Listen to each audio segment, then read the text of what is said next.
Good morning बच्चों। आज हम हरिहर काका इस कहानी का अगला हिस्सा पढ़ने वाले हैं।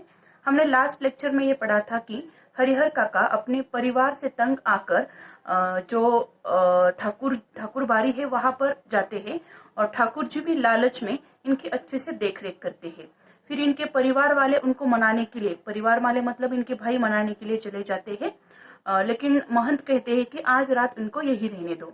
फिर जो भाई है वह घर पर आते हैं तो बहुत परेशान होते हैं, क्योंकि उनको लगता है कि अगर इनके भाई हमेशा के लिए ठाकुरबाड़ी रहने चले जाएंगे तो इनकी इतनी अच्छी प्रॉपर्टीज जो है इनके हरिहर काका की, तो वो भी चली जाएगी। इसलिए वो बहुत ही टेंशन में हरिहर काका के भाई। सुबह तड़के ही तीनों भाई पुनः ठाकुरबाड़ी पहुंचे। तड़के मतलब बहुत ही सुबह सुबह, प्रातः काल या फिर अर्ली मॉर्निंग वह ठाकुरबाड़ी पहुंचे अपने भाई को, हरिहर काका को मनाने के लिए। हरिहर काका के पांव पकड़ रोने लगे, अपनी पत्नियों की गलती के लिए माफी मांगी तथा उन्हें दंड देने की बात कही। साथ ही खून के रिश्ते की माया फैलाई। हरिहर काका का दिल पसीज गया। वह पुनः वापस घर लौट आए। जब ये हरिहर काका के तीनों भाई हरिहर काका को मनाने के लिए चले गए तो उन्होंने अपने पत्नियों के गलती की माफी खुद मांगी और अपने पत्नियों को सजा देंगे ये भी कहा, और फिर अपने खून के रिश्ते की माया फैलाई। माया फैलाई मतलब कि क्या, उन्होंने अपने खून के रिश्ते का वास्ता दिया। ऐसे कहा कि हम आखिरकार भाई भाई है, एक ही माँ के हम बेटे हैं, हमसे गलती हो गई, इंसान से गलती होती है, मतलब इस तरह से उन्होंने अपने भाई को समझा दिया और अपने प्यार का वास्ता देकर घर आने की विनती की। और हरिहर काका का भी दिल पसीज गया। दिल पसीजना मतलब ये मुहावरा है, इसका मतलब है दया युक्त होना, मतलब अपने भाइयों के ऊपर उनको दया आ गई और फिर वह पुनः मतलब दोबारा घर वापस लौटने के लिए तैयार हो गए। लेकिन यह क्या, इस बार अपने घर पर जो बदलाव उन्होंने लक्ष्य किया मतलब जो देखा, उसने उन्हें सुखद आश्चर्य में डाल दिया। घर के छोटे बड़े सब उन्हें सिर आंखों पर उठाने को तैयार हो गए। सिर आंखों पर उठाना मतलब बहुत बहुत प्यार देने के लिए वह लग गए। मतलब जब वह अपने घर चले गए तब घर वालों ने काफी उनको प्यार देने की सोच ली थी। दरअसल ये सिर्फ ड्रामा था, दिखावे के लिए था, क्योंकि उनको संपत्ति चाहिए थी। इसीलिए जब ये भाई मनाने के लिए गए थे तो उन्होंने पहले ही अपनी पत्नी, अपने बहू और बेटों को समझा दिया था कि अब हरिहर काका को कोई भी परेशान नहीं करेगा, क्योंकि उनकी इतनी बड़ी प्रॉपर्टी बाद में उनके जाने के बाद हमें ही मिलने वाली है। तो सभी को उनके साथ प्यार से रहना है, झूठ मूठ का ही सही लेकिन प्यार दिखाना है और उनकी मदद करनी है, उनके आगे पीछे करना है, उनको कुछ भी चीज की कमी नहीं होनी चाहिए, इस बात का ख्याल रखना है। इसलिए यह सब झूठ मूठ का ड्रामा चल रहा था। भाइयों की पत्नियों ने उनके पैर पर माथा रख गलती के लिए क्षमा याचना की। फिर उनकी आव भगत और जो खातिर शुरू हुई, वैसे खातिर किसी के यहाँ मेहमान आने पर भी नहीं होती होगी। मतलब उनके जो भाइयों की पत्नियां हैं उन्होंने अपनी गलती की माफी मांग ली, सिर्फ पैसों के लालच में, मन से माफी नहीं मांगी थी उन्होंने, सिर्फ पैसों के लालच की वजह से माफी मांगी थी और क्षमा याचना की मतलब माफी मांगी। और उनकी आव भगत मतलब आदर सत्कार इतना अच्छे से किया। अगर हम किसी के यहाँ मेहमान बनकर जाते हैं तो भी हमारा इतना अच्छे से आदर सत्कार नहीं होता है। इस प्रकार से हरिहर काका का उन्होंने आदर सत्कार किया, आदर तिथ्य किया। उनकी रुचि और इच्छा के मुताबिक दोनों जून खाना नाश्ता तैयार। दोनों जून मतलब दोनों वक्त ये उनके खाने के लिए अच्छे अच्छे पकवान बनाने लगे, नाश्ते में अलग पकवान, खाने में अलग पकवान, इस तरह से उनका आदर अब वो करने लगे थे, झूठ मूठ का ही सही। 5 महिलाएं उनकी सेवा में मुस्तैद, 3 भाइयों की पत्नियां और 2 उनकी बहुएं। मतलब घर की जो 5 महिलाएं थी अब ये सारा काम धाम छोड़कर हरिहर काका के आगे पीछे करने लगी थी, क्योंकि उनकी इतनी सारी संपत्ति इन्हें ही मिलने वाली थी।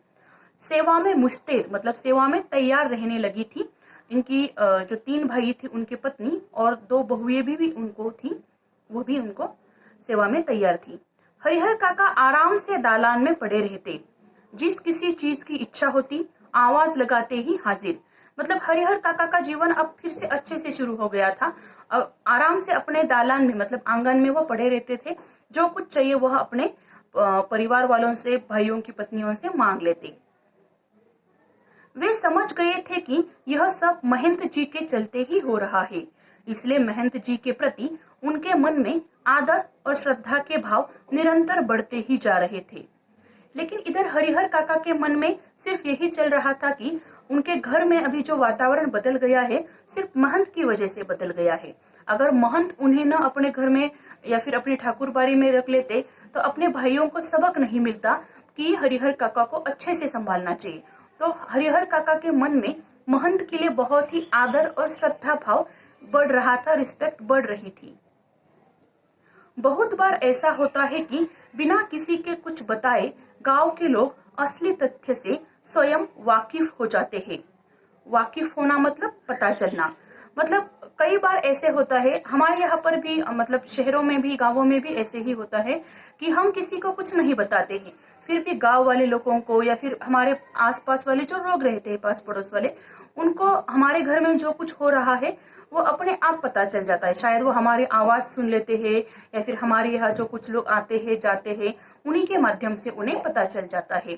ठीक ऐसे ही हुआ था हरिहर काका के फैमिली के साथ। उनके घर में जो कुछ भी मनमुटाव चल रहे थे, गांव वाले लोगों को सभी कुछ समझ रहा था।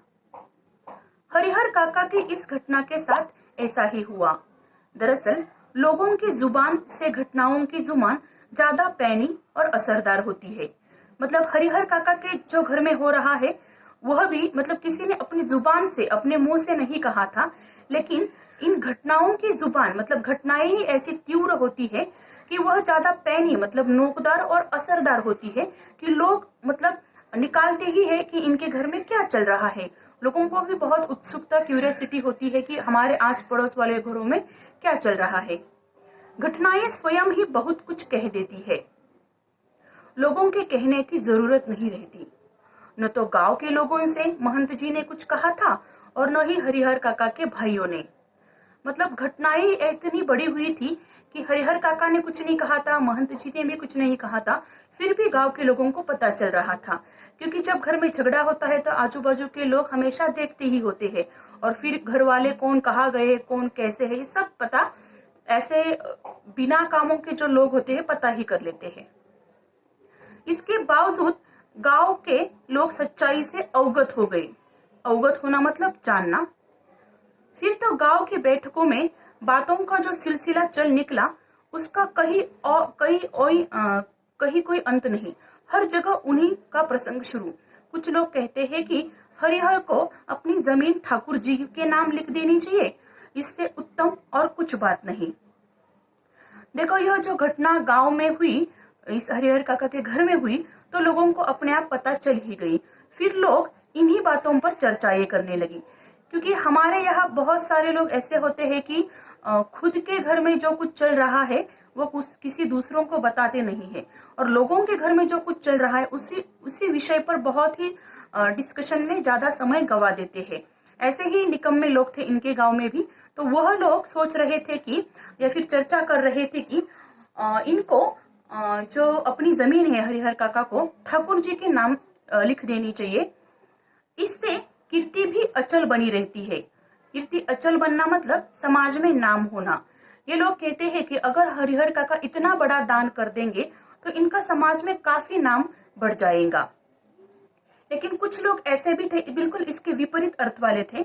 इसके विपरीत कुछ लोगों ने की मान्यता यह थी कि भाई का परिवार तो अपना ही होता है, अपनी जायदाद उन्हें न देना उनके साथ अन्याय करना होगा, खून के रिश्ते के बीच दीवार बनानी होगी। लेकिन कुछ लोग इस विचार के थे कि हरिहर काका को अपनी संपत्ति, अपनी जमीन अपने भाइयों को देनी चाहिए, क्योंकि भाई तो अपने ही होते हैं, खून का रिश्ता होता है। तो इसीलिए उन अपनी जो जायदाद है, संपत्ति है, अपने भाइयों को अगर नहीं देते हैं हरिहर काका तो उनके साथ यह अन्याय करने जैसा होगा। इसीलिए यह कहते हैं कि अपने भाइयों को संपत्ति देनी चाहिए, खून के रिश्ते के बीच दीवार बनानी होगी, जितने मुंह उतनी बातें। ऐसा जबरदस्त मसला पहले कभी नहीं मिला था, इसलिए लोग मौन नहीं होना चाहते थे। मतलब इतना जबरदस्त मसला या फिर इशू, घटना इस गांव में पहले कभी नहीं हुई थी, इसीलिए लोग मौन मतलब बिल्कुल शांत नहीं रहना चाहते थे, एक दूसरे के साथ बातचीत करना चाहते थे, इस विषय पर चर्चा करना चाहते थे, अपने अपने तरीके से समाधान ढूंढ रहे थे और प्रतीक्षा कर रहे थे कि कुछ घटित हो। फिर लोग अपने अपने तरीके से समाधान मतलब इस समस्या का हल ढूंढने लगे थे कि हरिहर काका को अब क्या करना चाहिए, क्या नहीं करना चाहिए, और कुछ प्रतीक्षा मतलब इंतजार कर रहे थे कि इस घटना का अगला पड़ाव कैसे होगा, हरिहर काका अपनी संपत्ति अंत में किसे दे देंगे, इस तरह से वह सोच रहे थे। हालांकि इसी क्रम में बातें गर्माहट भरी भी होने लगी थी। लोग प्रत्यक्ष और परोक्ष रूप से दो वर्गों में बंटने लगे थे। मतलब इस विषय पर अब दो वर्ग हो चुके थे। दरअसल यही होता है समाज में, अगर कोई बात हो जाती है, कोई बड़ी घटना हो जाती है, तो इस घटना के लिए लोग दो प्रकार की चर्चाएं करती है, एक तो पॉजिटिव करते हैं और एक तो निगेटिव करते हैं। तो यहाँ पर भी ऐसे ही हुआ था, कोई हरिहर काका के पक्ष में था तो कोई अपने भाइयों के पक्ष में था, इसलिए यहाँ पर दो वर्ग बन चुके थे। एक तो पहला वर्ग था प्रत्यक्ष मतलब सामने से, और दूसरा था परोक्ष मतलब पीछे से। यहाँ पर दो वर्ग बन गए थे। एक वर्ग था कि इस एक वर्ग का मानना था कि हरिहर काका को अपनी सारी संपत्ति जो ठाकुर जी का मंदिर है, ठाकुर बाड़ी है, वहां दान देनी चाहिए, और दूसरे वर्ग का कहना था कि हरिहर काका को अपनी संपत्ति अपने भाइयों को देनी चाहिए। आखिरकार खून का रिश्ता होता है। कई बैठकों में दोनों वर्गों के बीच आपस में तू मैं भी होने लगी थी। मतलब यहाँ पर लोग अब तू मैं मतलब झगड़ा भी करने लगे थे कि नहीं ऐसे होना चाहिए, दूसरे वाले कहते थे कि नहीं ऐसे होना चाहिए। हम समाज में देखते हैं, अगर गवर्नमेंट कोई निर्णय लेता है तो उसको मानने वाले भी बहुत सारे लोग होते हैं और उसको न मानने वाले, मतलब दो वर्गों में लोग बट जाते हैं। अगर मान लो हमारे मोदी जी भी कोई घोषणा कर देते हैं या फिर और कोई नेता, कोई बड़ी घटना हो जाती है, तो इस घटना को पॉजिटिवली लेने वाले और निगेटिवली लेने वाले दो प्रकार के लोग होते हैं। तो इस प्रकार से यहाँ पर भी दो प्रकार के लोग थे।